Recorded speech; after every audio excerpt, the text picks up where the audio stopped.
فرمایا یہ جہاد جس کا آپ نے ابھی تذکرہ سنا یہ کوئی نفلی عبادت نہیں ہے کہ آپ نماز پڑھ کے ذکر کر کے تلاوت کر کے تبلیغ کر کے آپ یہ سمجھ بیٹھے ہوں کہ بس ہم نے سارے دین پر عمل کر دیا. نہیں، محمد کریم اسلام نے ارشاد فرمایا جس کی زندگی جہاد سے ادھوری ہے وہ کبھی مومن نہیں بن سکتا، بلکہ بڑے سخت کلمات ہیں. صحیح مسلم کے اندر کتاب الجہاد کے اندر ایک باب آپ کو ملے گا، باب ضم من مات ولم یغزا.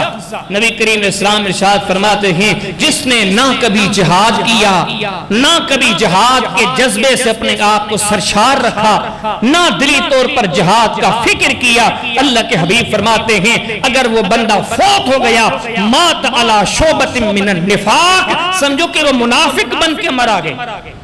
سارے دین پہ عمل کر لے لیکن اس عمل کو معمولی سمجھ کے چھوڑ دے، توجہ نہ دے. نبیوں کے تاجدار نے فرمایا یہ مومن بن کے دنیا سے نہیں گیا، یہ منافق بن کے مرا گیا. بلکہ فرمایا کہ جہاد کا تارک یا جہاد کو اہمیت نہ دینے والا نادان، اللہ کے حبیب علیہ السلام نے فرمایا اتنا نادان ہے کہ حدیث کی کتابوں کو پڑھتے ہیں محمد کریم علیہ السلام نے سے لوگوں کے لیے بد دعا کی.